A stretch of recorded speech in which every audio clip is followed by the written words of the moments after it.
Hi friends, Kathiawadi કિચનમાં તમારું સ્વાગત છે. તો આજે બનાવીશું આપણે પાઉંભાજીના ટેસ્ટ સાથે ભાખરી. રેગ્યુલર આપણે ભાખરી ખાતા જ હોઈએ છીએ, સાદી ભાખરી, મસાલા ભાખરી, મેથી ભાખરી. તો આજે આપણે પાઉંભાજીના ટેસ્ટ સાથે ભાખરી બનાવશું. ભાખરી ફટાફટ બની પણ જશે અને ટેસ્ટમાં ટેસ્ટી બનશે. ક્રિસ્પી પાઉંભાજી ભાખરી બનાવવા માટે સૌપ્રથમ ઇન્ગ્રીડિયન્ટ્સ જોઈ લેશું. તો ઇન્ગ્રીડિયન્ટ્સમાં આપણે સૌપ્રથમ ભાખરીનો જે લોટ આવે છે તે 1 કપ ભાખરીનો લોટ લેશું. 1 ટેબલ સ્પૂન સફેદ તલ અને જીરું લેશું. લીલા ધાણા લીધા છે તો લીલા ધાણાને પહેલાં જ કટ કરીને રાખી દીધા છે. તો ભાખરીના મોણ માટે અને ભાખરીને શેકવા માટે આપણે ઘીનો ઉપયોગ કરશું. તો ઘી લીધું છે અને રેગ્યુલર મસાલા લીધા છે. 1 ટીસ્પૂન લાલ મરચું પાવડર, ધાણા જીરું પાવડર, હિંગ, હળદર પાવડર અને નિમક ટેસ્ટ અનુસાર. ભાખરીના સ્પેશિયલ મસાલામાં 1 ટેબલ સ્પૂન પાઉંભાજી મસાલો લેશું. પાઉંભાજી મસાલાથી જ પાઉંભાજી ભાખરી બનશે. તો ઇન્ગ્રીડિયન્ટ્સ તૈયાર છે, થોડી વાર માટે સાઈડમાં રાખી દેશું. તો લોટ બાંધવા માટે એક મોટું વાસણ લેશું અને તેમાં આપણે જે લોટ રાખ્યો હતો ભાખરીનો તે નાખશું, જીરું નાખશું અને સફેદ તલ રાખ્યા હતા તે સફેદ તલ નાખશું. તો જે રેગ્યુલર મસાલા રાખ્યા હતા તે રેગ્યુલર મસાલા નાખશું. તો પાઉંભાજી મસાલો નાખવાના છે અહીંયા, એટલે લાલ મરચું પાવડર છે તે તમારે જેટલું તીખું ખાતા હોય એ પ્રમાણે તમારે નાખવાનું છે. તો જે લીલા ધાણા કટ કરીને રાખ્યા હતા તે લીલા ધાણા નાખશું અને જે પાઉંભાજી મસાલો રાખ્યો હતો તે પાઉંભાજી મસાલો નાખશું. પાઉંભાજી મસાલો તમારી પાસે જે કંપનીનો અવેલેબલ હોય તે તમારે નાખવાનો છે. તો આપણે જે ઘી રાખ્યું હતું તે ઘી ગરમ કરીને 2 ટેબલ સ્પૂન જેટલું ઘી નાખશું. ઘી નાખી અને બધા ઇન્ગ્રીડિયન્ટ્સને સારી રીતે હાથેથી મિક્સ કરી દેશું.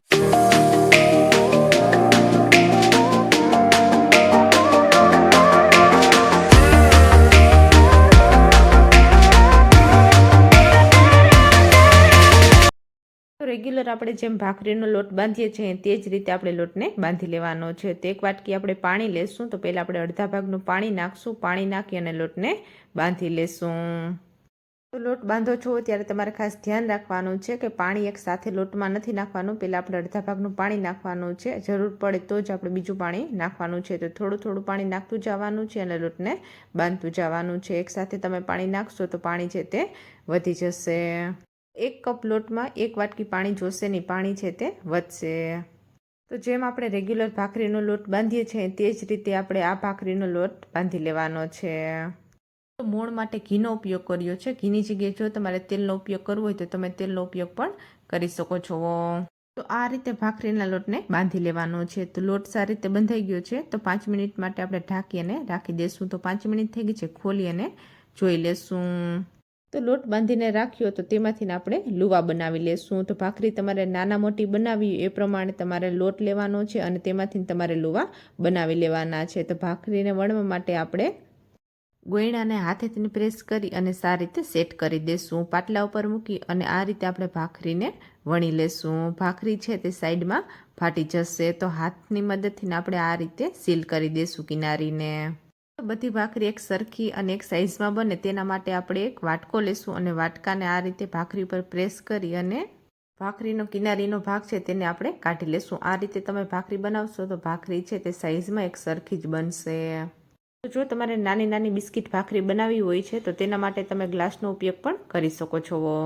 ભાખરીને બહુ પાતળી બનાવવાની નથી. તો આ રીતે આપણે બધી ભાખરીને વણી લેવાની છે. તો ભાખરી છે તે બની ગઈ છે, થોડી વાર માટે સાઈડમાં રાખી દઈશું. તો ભાખરીને શેકવા માટે ગેસ ચાલુ કરશું, એક પેન મૂકશું અને પેનને ગરમ થવા દઈશું. પેન સારી રીતે ગરમ થઈ જાય પછી આપણે જે ભાખરી વણીને રાખી છે તે ભાખરી મૂકશું અને તેને એક સાઈડ શેકાવા દઈશું. એક સાઈડ સારી રીતે શેકાઈ જાય ભાખરીની સાઈડ ચેન્જ કરી અને ઉપર ઘી લગાવશું. ઘીની જગ્યાએ જો તમારે તેલ લગાવવું તો તેલ પણ તમે લગાવી શકો છો. ઘી સારી રીતે એક સાઈડ લગાવાઈ ગયું છે તો ભાખરીને આપણે પાછી પલટાવી નાખશું. તો ભાખરીને શેકાતા 3 મિનિટ જેવો ટાઈમ લાગી જશે. તો આ રીતે આપણે ઘી લગાવતું જવાનું છે અને ભાખરીને શેકી લેવાની છે. તો ભાખરી ફૂલે નહીં તેના માટે આપણે ચમચાની મદદથી આ રીતે ચેકા પાડી લેશું. અને ભાખરી તમે જ્યારે બનાવો છો અને ત્યારે તમારે વેલણની મદદથી હોલ કરવા હોય તો પણ તમે કરી શકો છો. તો આ રીતે આપણે બધી ભાખરીને બનાવી અને શેકી લેવાની છે.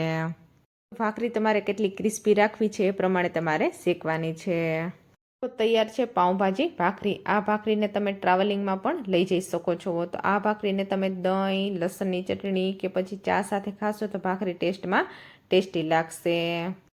તો તમે પણ એકવાર આ રીતે પાઉંભાજી ભાખરી જરૂર ટ્રાય કરજો. ભાખરી ફટાફટ બની પણ જશે અને ટેસ્ટમાં ટેસ્ટી બનશે. અને જો તમે આ રીતે ભાખરી બનાવી હોય અને તમારી ભાખરી ટેસ્ટમાં કેવી બની હતી તે મને કોમેન્ટમાં જરૂર કહેજો. કોમેન્ટ કરવાનું ભૂલતા નહીં.